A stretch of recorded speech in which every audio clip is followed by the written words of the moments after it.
we tell ourselves that busy is this inevitable consequence of modern life. And I actually don't think it is. I actually think busy is a choice. I think busy it's not the only option. I think it's a dumb choice. I think it's a brand. I think we're busy because it's also an addiction. But mostly, I think busy, while many of us feel like we're victims or somehow heroes because we're so busy, actually busy is the easy choice. In many respects, it's the lazy option. One of the things that triggered me first is I fly a lot. And I used to I just got curious. I'm a psychologist, so I got curious about why people were so desperate to get their phones back on the minute we landed, as if 2 minutes or 3 minutes would have been too long.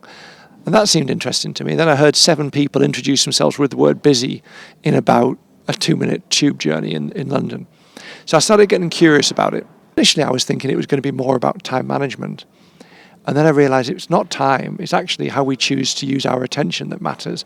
And something about us not having adapted to a digital world yet that is driving this busyness.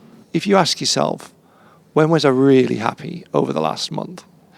Every single time, without exception, will have been a time when you allowed your attention to sink for deeper, for longer, into a special conversation, a special moment, or a special activity. And yet we know we touch our phones 2,500 times a day.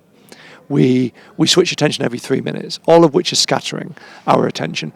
One of the most unpleasant psychological states, which is a psychological state most of us are in an awful lot of our waking day, is something called psychic entropy, which is a bit like if you got a snow globe and you shake it, that sense of being scattered, which is almost the opposite of being able to really bring sustained focused attention onto the people or the problems that matter to you. And then you look at how do we succeed in a world of artificial intelligence, robots, or the fourth industrial revolution, as people talk about.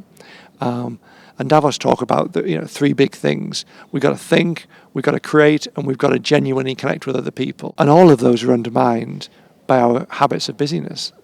30% of office workers admit they spend 0 time each day thinking. That's just craziness. 77% of British workers say they think they've had a productive day if all they do is look at their emails. Madness. And then we know that we're so busy on our digital devices in meetings that any value that we could extract from diverse opinions in the room is lost. We have these kind of superficial transactional conversations rather than really getting into the difference between people, the differences of opinion that leads to the creative insight that we so desperately want in society. So I think attention is the sort of centerpiece of everything. It's a centerpiece of happiness. It's a centerpiece of intellectual and business performance, but it's also the centerpiece of innovation. If you think about when you go to a supermarket, hungry, do you buy good food? You probably buy crap, don't you? You buy all the fatty food, all the chocolate, all the because in psychological speak we call that a hot state, if you like, and we make really bad choices in a hot state.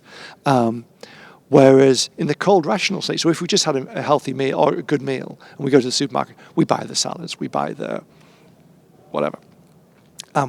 So if you wait until you get to work in the morning and with your cup of coffee first thing in the morning, it's at that point you decide, so what am I going to do today?